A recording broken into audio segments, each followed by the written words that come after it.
Alejandro Valverde, une nouvelle fois très attendu, une nouvelle fois vainqueur. L'Espagnol n'en finit plus d'affoler les compteurs.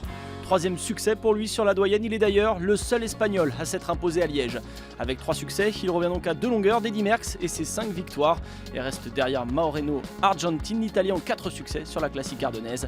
Valverde, esselé dans le final, a fait parler sa vitesse pour s'adjuger sa 8e grande classique. 3 flèches wallonnes, 2 classiques de Saint-Sébastien et donc 3 Liège-Bastogne-Liège.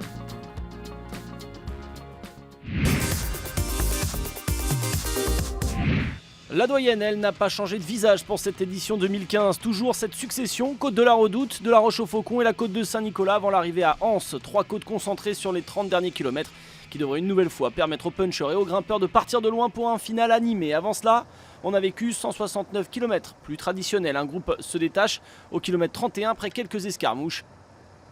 Dans cette échappée de 8 coureurs, un ancien vainqueur de l'édition Espoir, il s'agit du français de la Cofidis, Anthony Turgis. Il est accompagné dans ce baroud face au peloton par 7 hommes, Matteo Montaguti, Diego Ulissi, Otto Vergarde, Clément Chevrier, Marco Minard, Cesare Benedetti et Rasmus Coad. Ces hommes vont compter jusqu'à 5 minutes d'avance, pas plus. Derrière, les équipes des leaders mènent le train. Tout d'abord les Europcar, les Katusha et les Movistar pour Pierre Roland, Joaquin Rodriguez et Alejandro Valverde.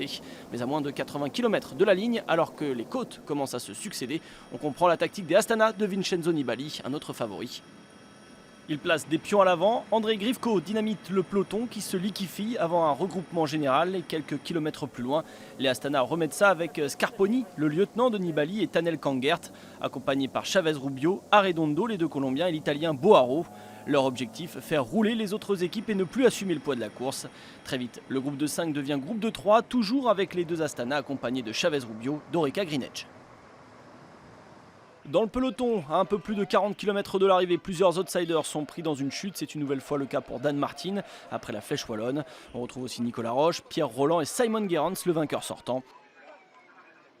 À 24 km de l'arrivée, le regroupement général a lieu. Pour la 2e fois dans cette course, il faut attendre la côte de la Roche-au-Faucon pour que le peloton explose définitivement après l'attaque de Roman Kreuziger. Gianpaolo Caruso de la Katusha, déjà devant dans la flèche wallonne, lui aussi emboîte le pas. Les 2 hommes sont vite rejoints par Jakob Fuglsang. Mais ces 3 hommes filent vers la côte de Saint-Nicolas avec une poignée de secondes d'avance. Il en manquera un peu. Les hommes forts sont revenus. Tout le monde s'observe dans les derniers kilomètres. Les Katusha, bien représentés à l'avant, tentent leur chance avec Dani Moreno. Tout le monde regarde Valverde ramener le peloton après un dernier virage à gauche après la côte de Anse. Alejandro Valverde lance le sprint, il est une nouvelle fois le plus fort. C'est encore Julien Alaphilippe de l'équipe Ethics Quick-Step qui prend la 2e place. Comme lors de la flèche wallonne, Joaquin Rodriguez, lui, termine 3e.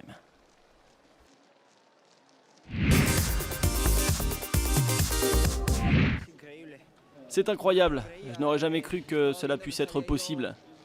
Dans l'attaque finale de Dani Moreno, j'ai pensé que c'était fini, qu'il serait hors d'atteinte. J'ai décidé de m'arracher dans les 150 derniers mètres, être dans la bonne vague pour être présent au sprint. Tout le monde me voyait comme le grand favori, et c'est vrai que les autres concurrents ont essayé de me contrôler. Mais l'équipe a été très forte, elle a super bien réagi et on a pu gagner cette course. Valverde, comme dans la flèche wallonne, triple la mise à Liège. Il devance une nouvelle fois Julien Alaphilippe. Roman Kreuziger, qui a animé la fin de course, prend une belle 5e place. Romain Bardet, 10e l'an dernier, gagne 4 places et termine 6e. Son coéquipier Pozzovivo finit 8e. La 101e édition de la doyenne referme donc la saison des classiques. Le succès auprès du public ne se dément pas désormais. Place au rendez-vous au long cours, aux courses par étapes, qui nous mèneront au Tour de France le 4 juillet.